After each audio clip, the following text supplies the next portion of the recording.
Euskal Herriko herri txiki batean, mendi artean eta ihintzak bustitako belardiz inguratutako paraje batean, Marisa izeneko andre bat bizi zen. Inguruko mendirik altuenera igotzeko bidean, Marisak baserri eder bat zuen. Hantxe bizi zen animalia guztien artean. Ahatetxoak piru-piruka ibiltzen ziren amatxoren atzetik. Behiak marru-marruka larrean. Ahuntzak meeka aske baserri inguruko mendietan. Katua mauka jolasean, astoa arrantzaka. Eta animalia guzti hoietaz aparte, txerri bihurri batzuk ere bazituen Marisak baserriko lurretan, kurrin-kurrinka. Marisari tortilla jatea izugarri gustatzen zitzaion. Horretarako 5 oilo zituen baserrian. Tortillak gozoagoak izateko, oiloak aske bizi ziren eta artoa ematen zien jateko. Marisak soilik arrautzarekin egindako tortillak jaten zituen, ez baitzuen atsegin tortillak beste ezeren zaporerik izatea. Animalien ikuluen alboan, baratze eder bat zuen Marisak. Bertan, patatak, tipulak, tomateak, piperrak, letxugak eta bestelako barazkiak landatzen zituen urtero.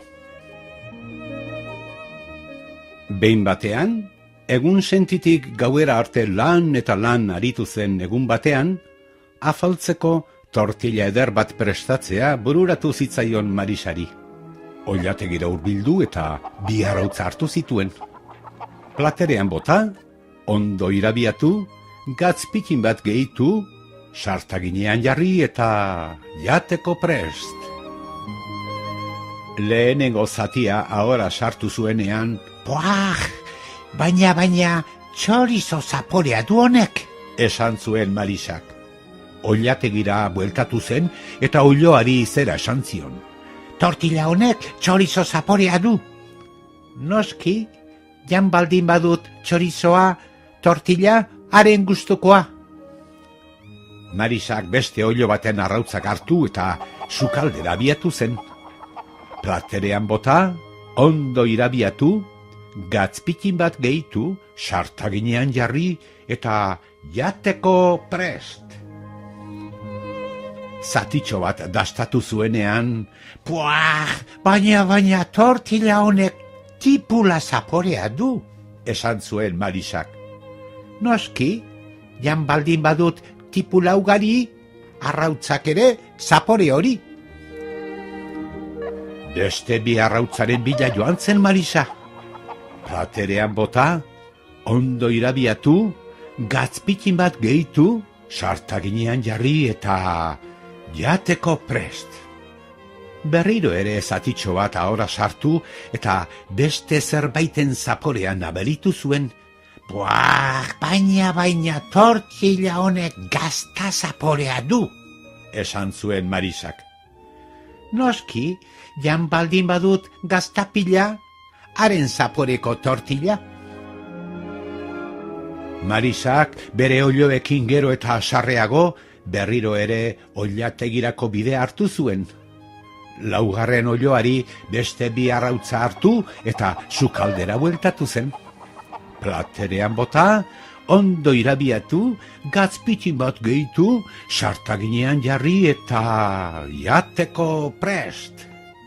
Berriz ere tortillaren zatitxo bat moztu eta ahoan sartu zuen. Puah, baina, honek piper zaporea du, oilo honek zerrekin du. Oiloaren gana joan eta zera esan zion. Eta zuk ze demontre janduzu. Banik jandut piper berdea eta noski arrautzak haren zaporea.